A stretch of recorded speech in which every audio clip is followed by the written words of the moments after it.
안녕하세요. 저는 얼마 전에 시댁과 인연을 끊고 살게 된 40대 여성입니다.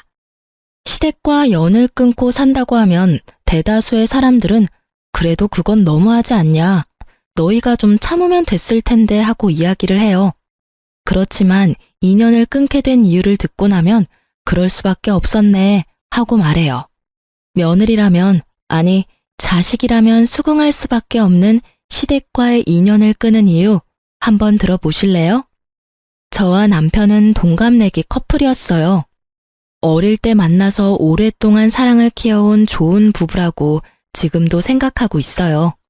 제가 결혼했을 당시에 시부는 좋은 직장에서 일하고 있어서 돈을 많이 벌고 있었어요. 지금은 퇴직했지만 당시 아버님의 위세는 생각보다 좀 더 대단한 편이었죠. 시어른이 돈을 잘 벌면 아들 집에 금전적 도움을 주는 경우가 있는데 저희는 아니었어요. 시모와 시부의 사랑과 관심, 경제적 지원은 모두 큰 형님인 아주버님께 돌아갔죠. 매번 아주버님네만 지원해 주시는 시모를 보면서 스트레스를 받았지만 별말 하지는 않았어요. 엄밀히 따지면 차별을 하는 게 싫었던 건데 거기 돈이 끼어 있으니 사람이 좀스럽게 보여서 가만히 있었던 거예요. 게다가 부모님이 번 돈이잖아요. 어디다 쓰던지 제 것이 아니니 더욱 말할 거리도 아니었고요. 하지만 시모의 돈 씀씀이가 점점 더 커지는 걸 보면서 노후 준비는 제대로 하고 계신 건지 걱정되기 시작했죠. 시모는 시집살이를 시키는 사람은 아니었지만 정말 씀씀이가 너무 컸어요. 뭐든 큰 것, 좋은 것, 비싼 것을 선호하고 좋아했죠. 그리고 그 좋은 것들은 모두 시모가 사용하거나 아주버님네로 들어갔죠. 알아서 잘하시겠지 하는 생각으로 별 걱정 안 했는데 그게 문제였어요. 사실 시부가 정년으로 퇴직하고 나서부터 그 걱정이 현실로 변해버렸어요. 시부모가 퇴직을 하면서 저희는 시댁에 용돈을 드리게 됐어요. 국민연금, 노령연금이 있지만 그걸로는 모자랄 걸 알고 있으니 한 달에 50만 원씩 꼬박꼬박 드렸어요.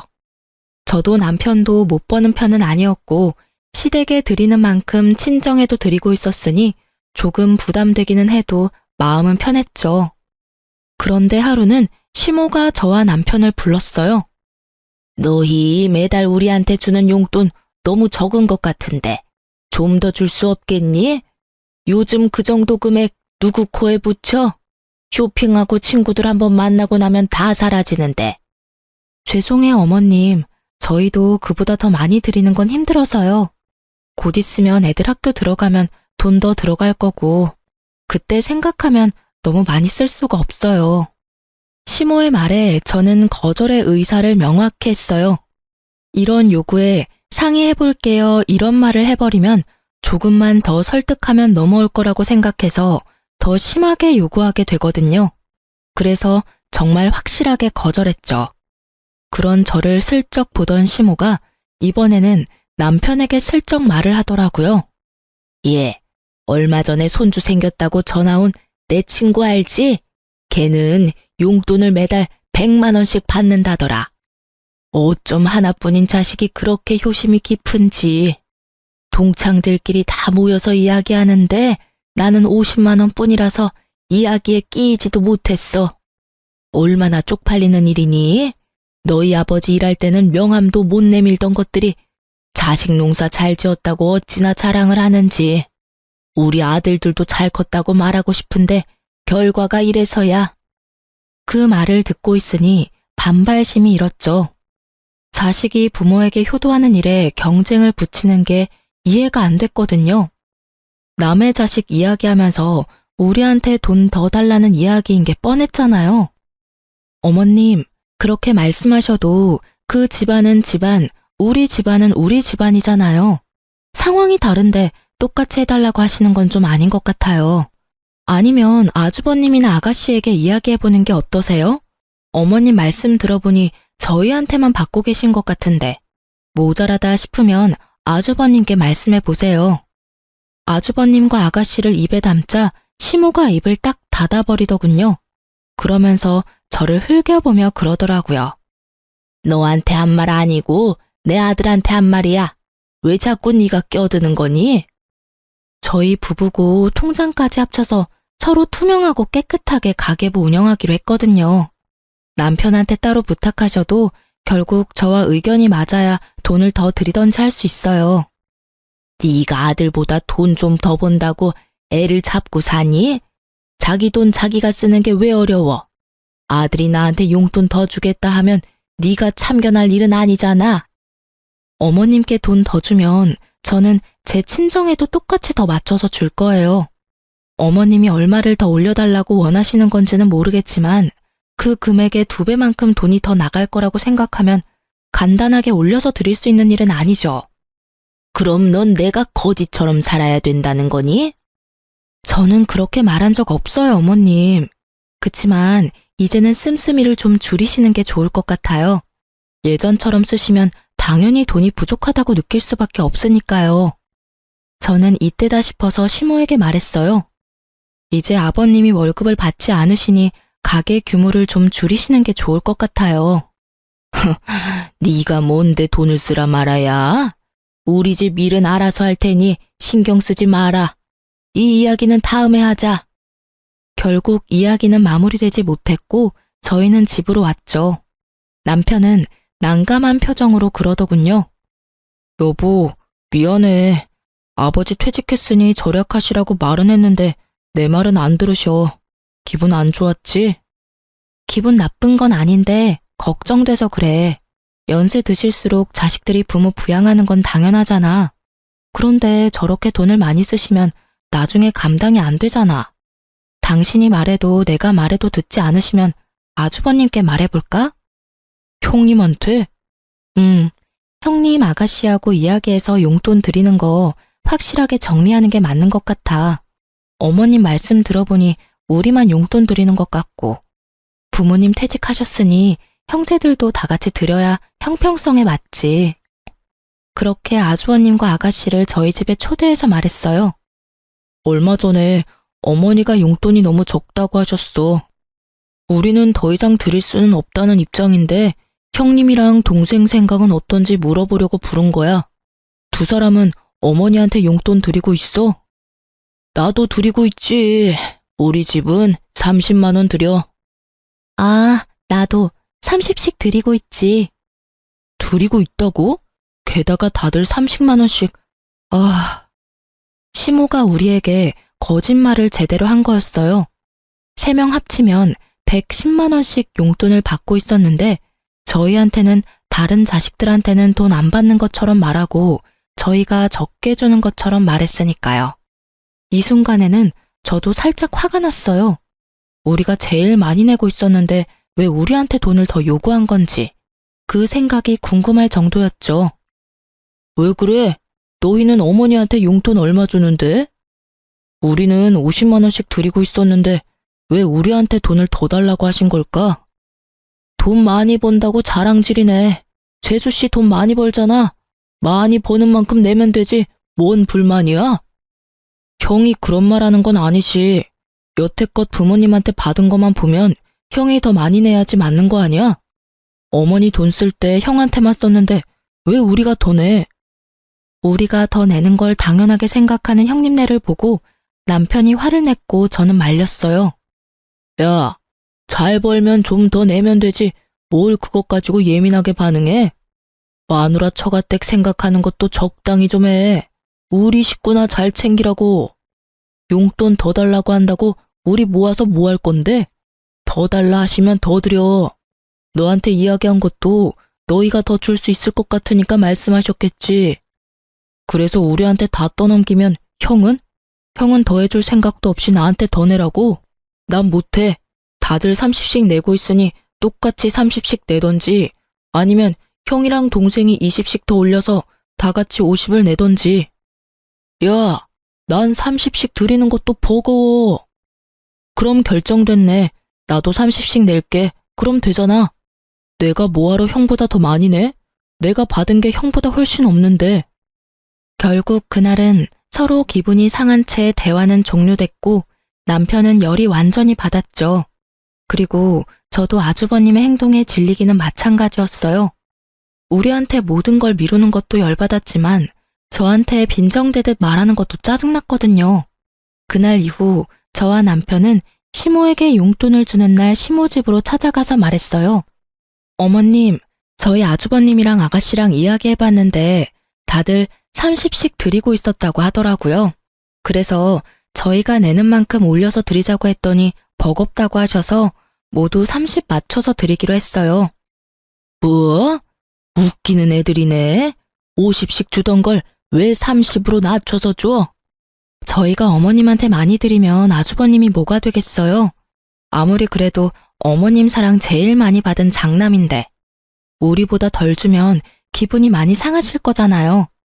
그리고 형제 자매들끼리 이런 돈 문제는 확실하고 차별 없이 하는 게 문제가 생기지 않거든요.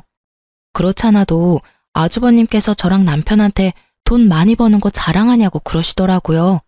자랑하려고 50만 원씩 드린 건 아닌데 듣는 사람 입장에서는 그런 생각이 드나 봐요. 그래서 30만 원으로 줄인 거니까 어머님이 이해 좀 해주세요. 그래도 줬다가 다시 줄이는 건? 아주버님 생각도 해주세요. 저희만 좋자고 계속 많이 내면 아주버님도 아가씨도 기분 안 좋을 거예요. 이해해주세요. 제 말에 시모는 아무 말 못하더군요. 저희를 속인 데다가 아주버님의 생각까지 듣고 나니 더 달라고 요구는 못하겠나 보더라고요. 그러다가 저희한테 물어보더군요. 너희 그럼 친정에도 적게 주니?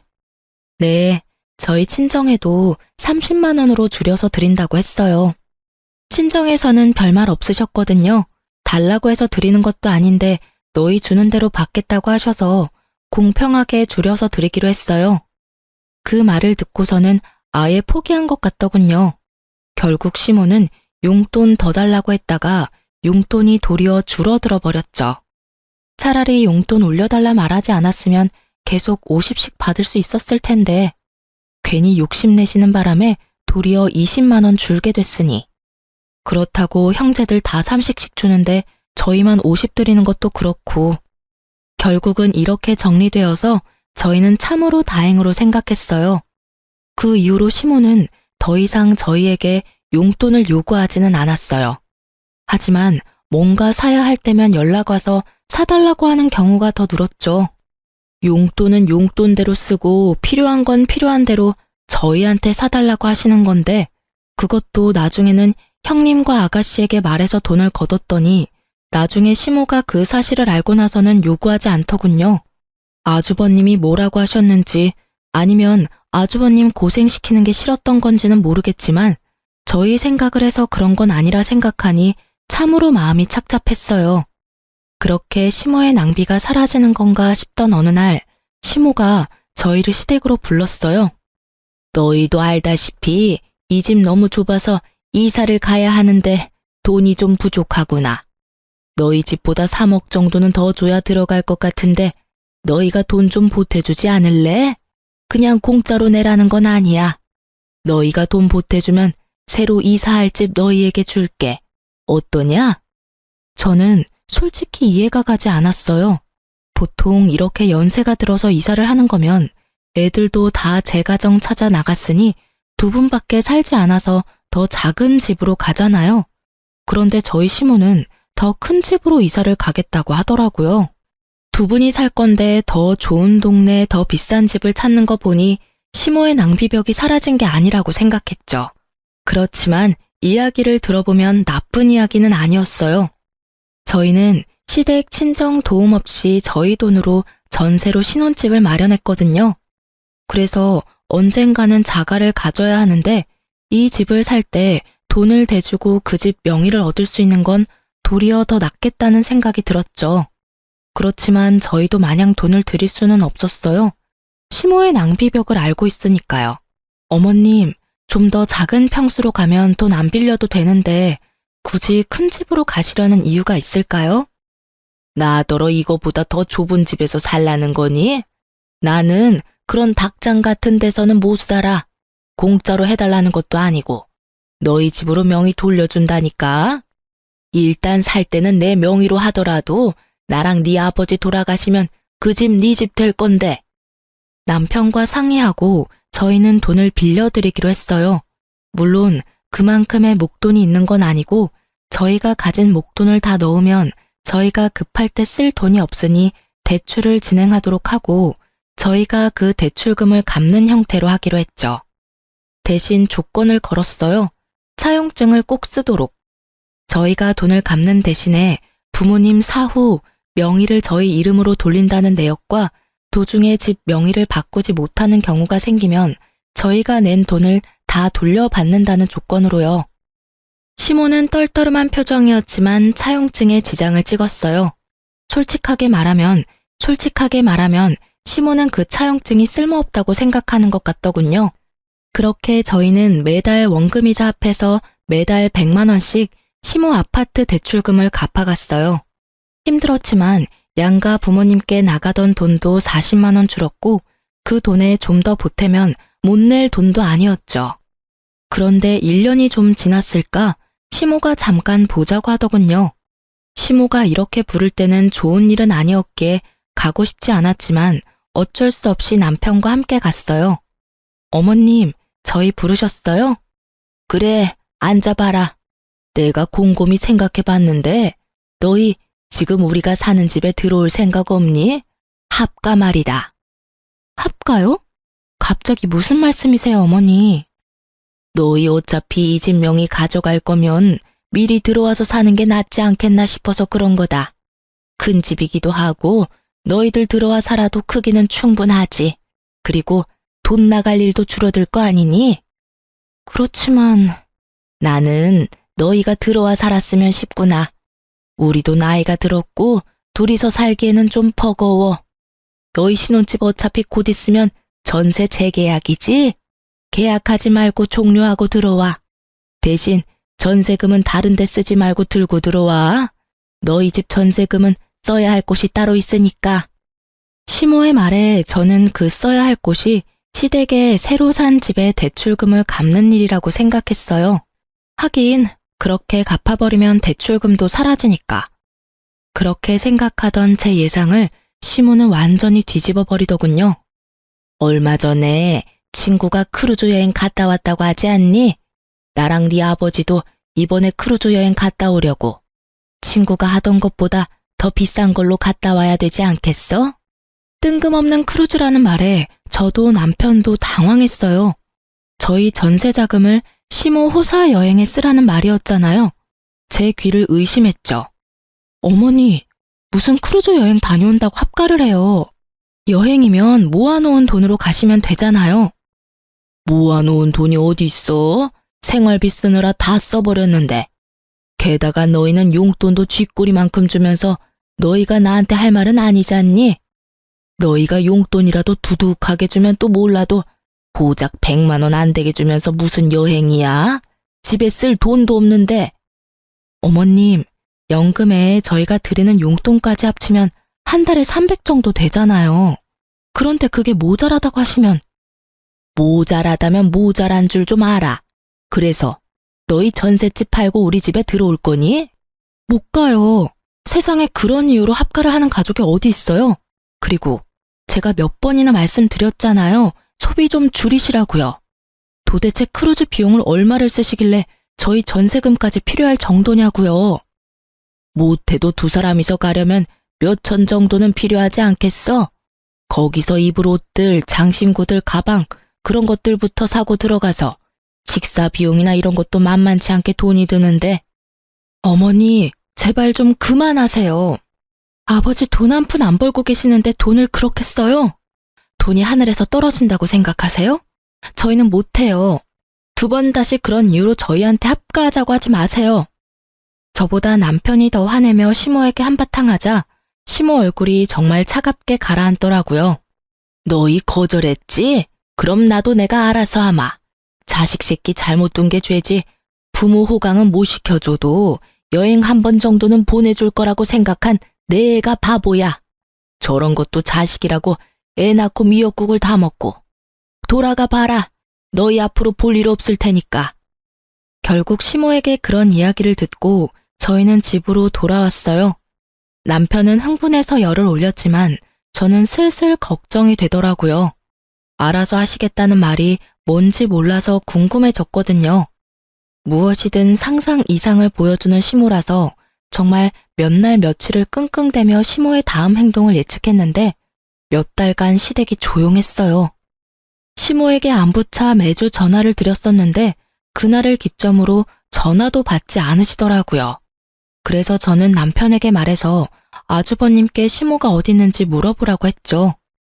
형님, 어머니 연락이 안 돼서 그러는데 어디 가셨어요? 얼마 전에 크루즈 여행 간다고 두 분 같이 가셨어.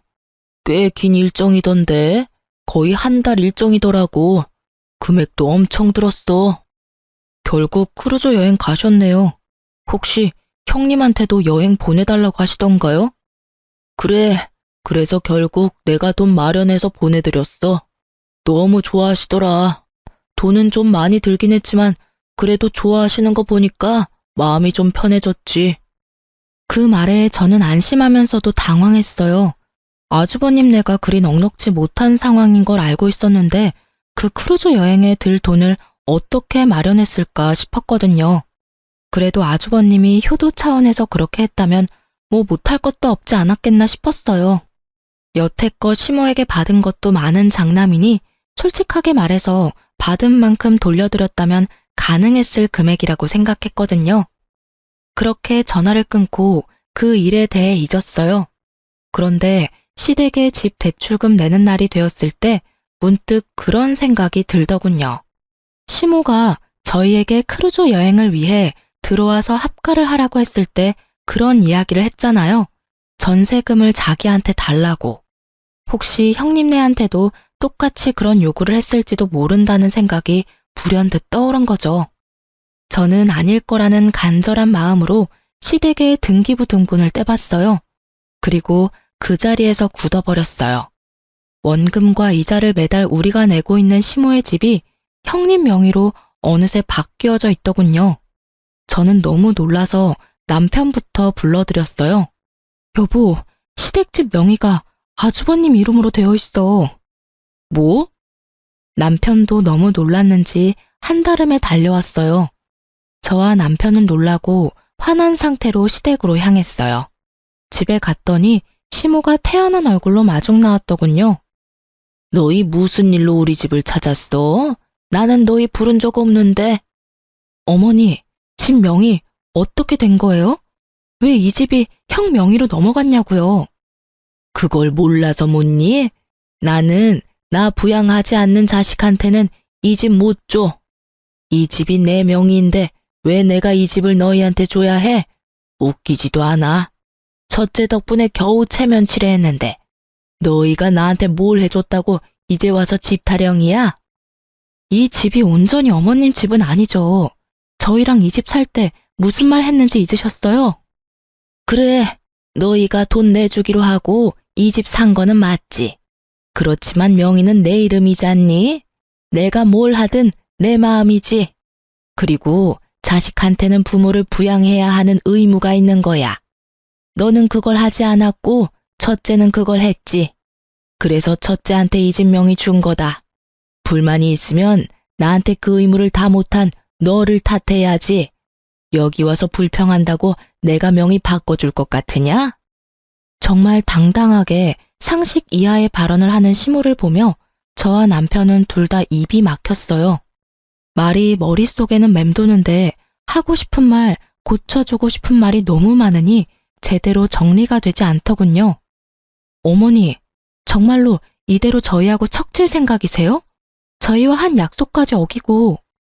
말하는 도중에 아주버님이 나타나더니 저희에게 버럭 소리를 지르더군요. 야, 집 명의 때문에 화난 건 이해해. 그런데 아무리 그래도 자식이 부모한테 그런 식으로 따지는 건 너무한 거 아니냐? 너희가 이 집 명의를 원했으면 어머니 부탁 들어줬으면 될 일 아니야. 자기들이 부족해서 못한 걸 왜 어머니 탓을 해? 말리는 시누이가 더 밉다고 말리는 아주버님은 정말 얄미웠어요. 남편이 화가 나서 뭐라 하려는 걸 저는 막아섰어요. 그리고 시모에게 말했어요. 어머님이 그렇게 나오시면 저희도 알아서 할게요. 너희가 이제 와서 뭘 할 수 있겠어? 멀리 안 나간다.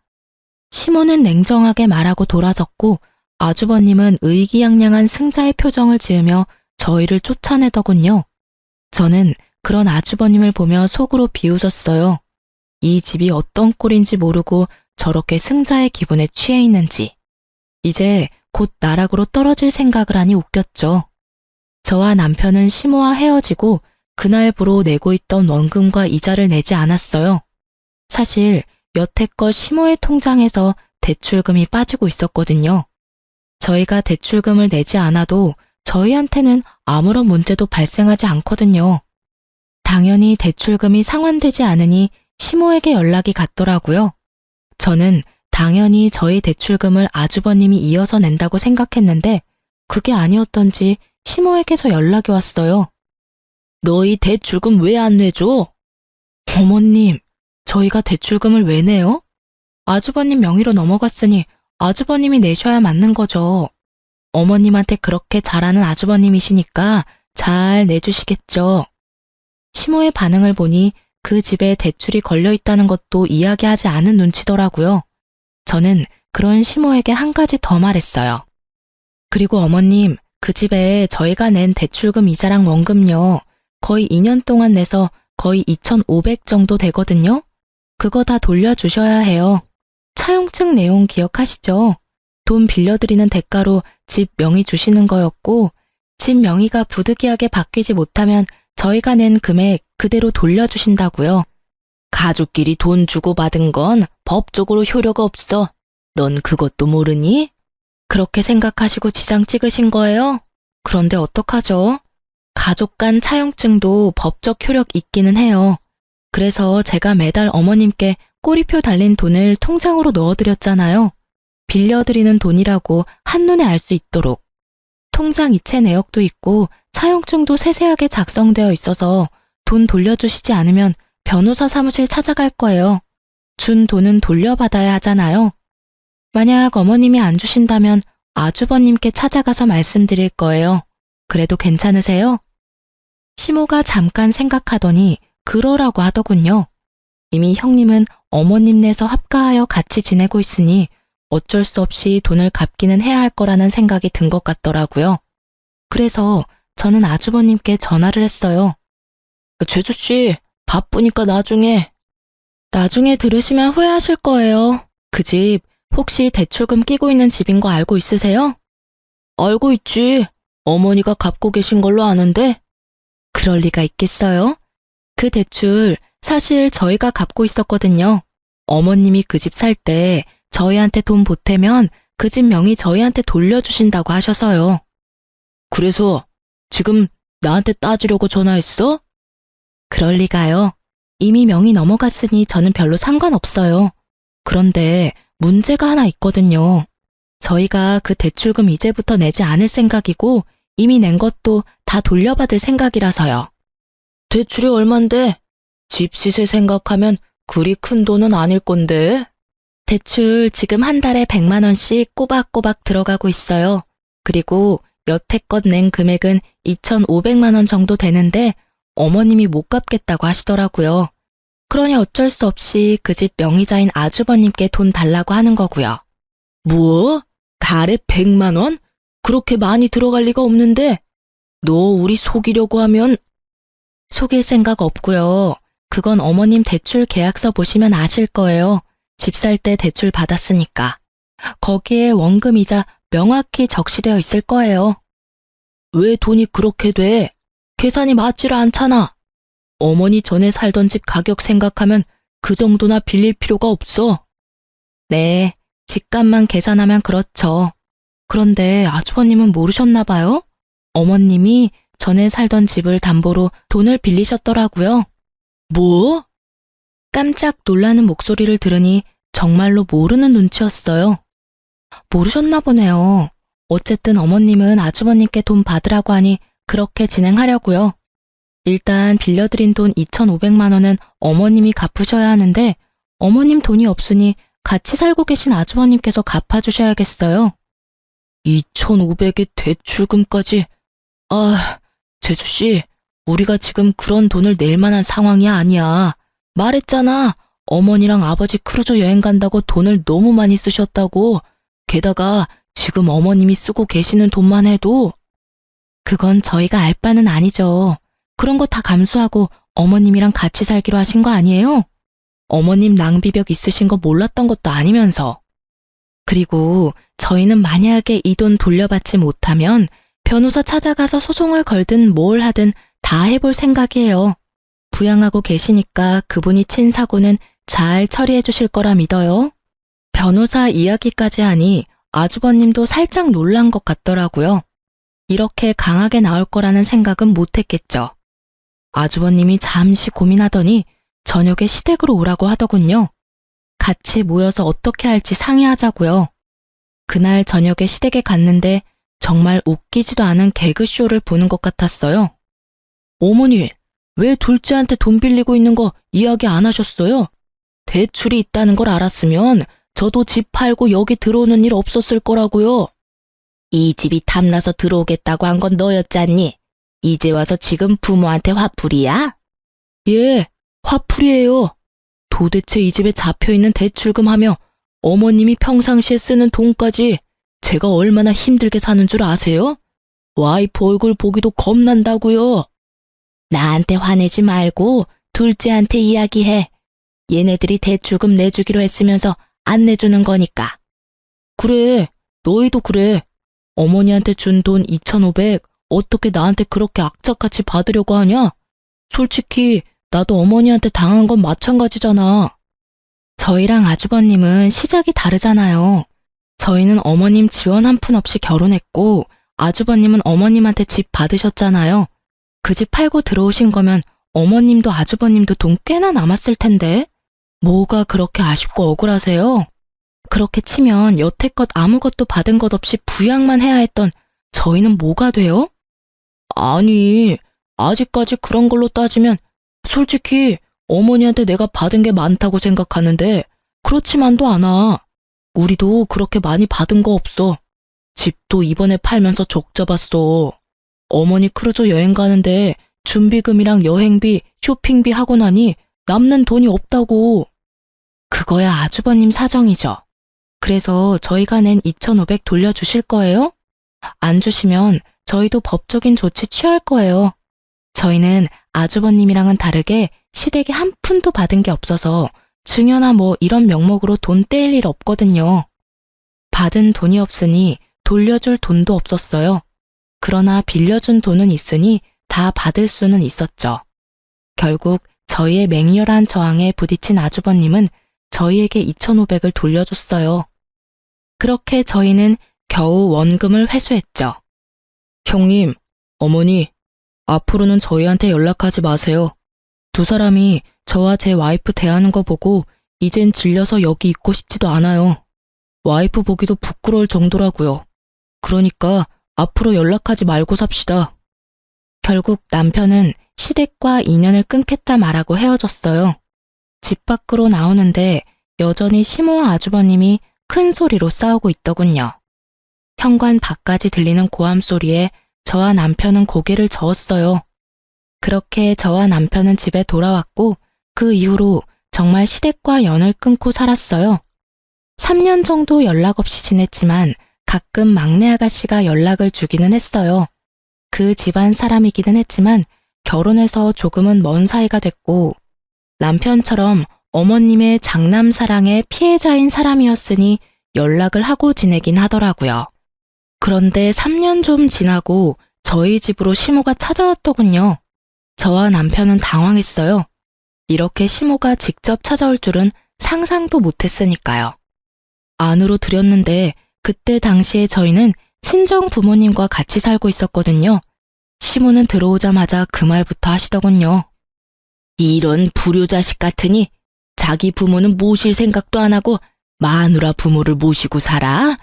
여자한테 꽉 잡혀서 살면서 아주 몹쓸 인간이 됐어. 어머니, 그런 말씀 하려고 여기 오신 거예요? 그러면 돌아가세요. 나도 여기서 좀 살아야겠다. 네 형하고는 못 살겠어. 구두쇠 같은 게 돈 한 푼 안 주고 사람을 부려먹잖아. 갑자기 그게 무슨 말씀이세요? 저희 집에 이미 장인 장모님 같이 살고 계시는데. 그거야 내 알 바가 아니지. 여기 네 집이잖아. 그러면 내가 내 아들 집에서 지내겠다는데 누가 뭐라고 할 거야? 너도 내 자식이면 당연히 부모 모실 생각이나 해야지. 치마폭에 쌓여가지고는 사내 새끼가 돼서 이게 무슨 꼴이야? 제 꼴이 어때서요? 어머니, 자식 이용해 먹으려고 했던 사람이 어머니 자신인 거 잊으셨어요? 형님하고 무슨 일로 틀어져서 저한테 찾아와서 괴롭히는 건데요. 저는 어머니랑 같이 살 생각 전혀 없으니까 나가주세요. 너 어떻게 이런 식으로 대해? 너도 내가 돈 없다고 무시하는 거야?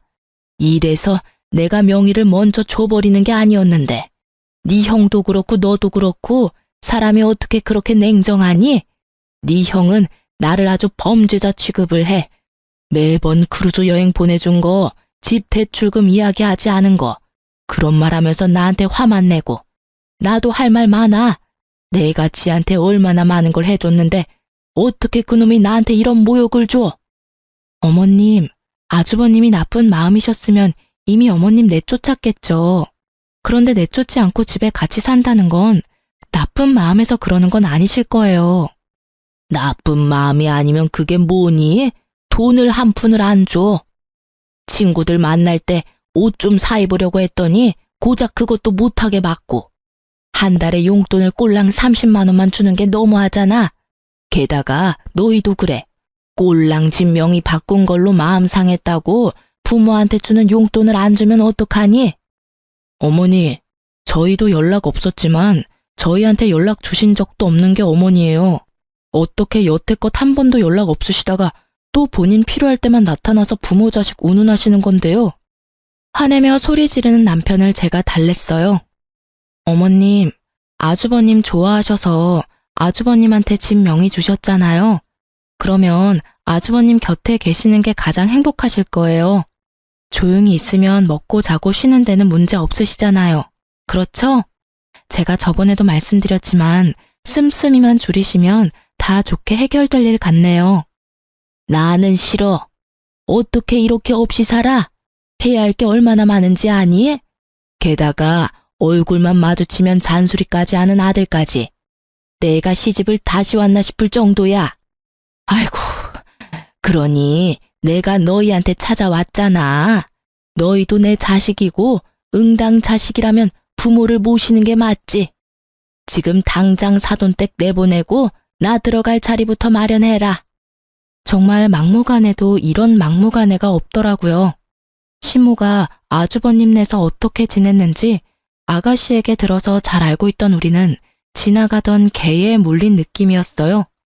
아주버님의 분노가 대단하다고 하긴 하더라고요. 멀쩡한 집까지 팔고 그 돈으로 시모 크루즈 여행 보내주고 대출빚 남은 집 얻은 웃긴 모양새가 됐잖아요. 더 큰 집에서 편하게 살 줄 알았는데 그 집에는 대출이 가득 잡혀 있었고 사람 잡는, 아니 돈 먹는 어른까지 있었으니 말이죠. 한 달에 100만 원을 넘게 혼자서 쓰는 시모 때문에 아주버님이 화를 낸 적이 한두 번이 아니라는 이야기도 들었으니까요. 결국 모든 용돈 회수하고 집에서 집안일이나 하라는 아주버님 말에 반발해서 온 곳이 저희 집이라니. 저희에게 오면 저희가 무조건 받아줄 거라고 생각한 것 같더라고요. 저희는 그럴 생각이 눈꼽만큼도 없었는데 말이죠. 시모가 와서 이렇게 막무가내로 굴기 전에는 남편도 마음이 좀 약해지는 눈치였었어요. 그래도 어머니잖아요. 그런데 우리 집에 와서 저렇게 밀어붙이는 시모를 보며 남편은 자신의 기억이 많이 미화됐었다는 걸 깨달은 모양이더군요. 게다가 시모는 저희 집에 오기 전에 아가씨 집을 먼저 갔었어요. 아가씨가 이야기를 해줬거든요. 그래서 저희 집은 안 오겠거니 생각했었어요. 저희와는 워낙 큰 트러블이 있어서 오지 않을 거라고 추측했었거든요. 그런데 결국 저희 집까지 찾아온 걸 보면서 남편은 더 열받은 거죠. 우리한테 정말 오기 싫었는데 장남이 있는 집이 너무 싫어서 우리한테라도 빌붙으려고 온 것 같은 모양새라 남편은 더 용서 못하는 것 같더라고요. 여태껏 형님 들러리로 살았고 시모에게 그럴듯한 애정도 받지 못한 채 컸는데 자기를 부양하라는 의무만 요구하니 화가 날 수밖에요. 남편이 무척 차가운 얼굴로 시모에게 말했어요. 하늘이 두 쪽 나도 제가 어머니 모실 일은 없을 테니 집으로 돌아가세요. 왜 삼남매들 모두 어머니를 모시기 싫어하는지 이유를 본인이 곰곰이 생각해 보시고요. 그리고 한 가지 더 말씀드리는데 형님한테 그만큼 돈 많이 쏟아부었으니 형님한테만 부양해달라고 하세요. 다른 자식들 여태껏 찬밥 신세로 만들고 평생 자식 이용해 먹으려고만 하셨잖아요.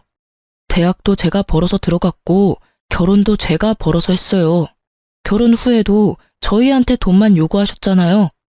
염치라는 게 있다면 저희한테 와서 될 일은 아니죠. 우리가 무슨 이유로 어머니랑 연 끊은 건지 잊으셨어요? 어머니가 형님만 자식으로 생각했듯이 저도 부모 없는 셈 칠 테니까 여태껏 해왔던 대로 연락 없이 지내요. 결국 남편은 아주버님께 전화해서 어머니 모시고 가라고 했어요. 아주버님은 너희가 모실 수 있으면 모시라는 식이어서 남편이 또 화를 낼 수밖에 없었죠. 시모가 집을 나가버리기를 원하는 아주버님의 모습에 남편은 시모를 직접 차로 태워 시댁으로 데려다 줬어요. 2번 다시 찾아오지 말라고 이번에 찾아오면 진짜 호적 파고 나가버릴 거라고 으름장을 놔버리더군요. 그렇게 강하게 반발하는 남편의 모습을 처음 봤는지 너무 놀란 시모는 그 이후로 연락을 하지 않았어요. 아가씨가 시모 소식 전해주려고 할 때마다 남편은 어머니 이야기 입 밖에도 내지 말라며 화를 내니 할 수가 없는 거죠. 아주버님네와 시모의 싸움에 등 터지는 아가씨는 그나마 저한테 시모와 아주버님의 근황을 알려주더군요. 시모가 화려하고 사치스러웠던 생활을 잊지 못하고 결국은 아주버님 카드로 카드론을 받아 쓴 바람에 아주버님에게 혼나고 지금은 조용히 식모처럼 살고 있대요. 한 번만 더 돈 때문에 사고치면 시모가 가지고 있던 비싼 물건들 다 팔아치워 버린다고 했대요. 그리고 시모는 요양원에 데려다 주겠다고 말했다더라고요. 결국 시모는 아주버님 말에 꼬리 내리고 얌전히 식모처럼 살고 있고 아주버님네는 집 대출금에 어머님이 빌린 카드론까지 갚으며 전전긍긍 살고 있대요. 와이프 눈치 엄청 본다고 하더군요. 하긴 형님도 속이 뒤집어지겠죠.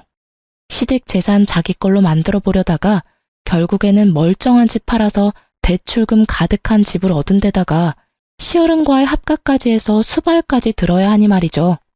조용하고 점잖은 분이면 모시기 그나마 편했겠지만 다른 곳에 눈 돌리면 사고나 치는 사람을 모시려니 속에 천불이 나는 것도 당연할 거예요. 그렇지만 2사람 모두 뿌린 대로 거둔 거라고 생각해요. 우리를 이용하려 했던 시모나 그런 시모를 이용하려 했던 아주버님이나 자기들이 만든 결과죠. 글을 쓰면서도 그때를 생각하면 화가 많이 나요. 돈에 환장한 시모를 떠받들며 살았다면 지금쯤 저희도 거짓골을 면하지 못했을 테죠. 얼마 전에 시댁 이야기를 들은 김에 생각이 나서 글을 써봤어요. 시댁과 이런 일로 부딪히는 일은 많을 거예요. 저희는 휘둘리기 싫어서 인연을 끊는 방법을 선택했죠. 이게 나쁘다고 생각하는 사람들도 있어요. 하지만 당해보지 않은 사람은 그 스트레스를 모르죠. 긴 글 읽어주셔서 고맙습니다. 스트레스 받지 말고 즐거운 하루 보내세요.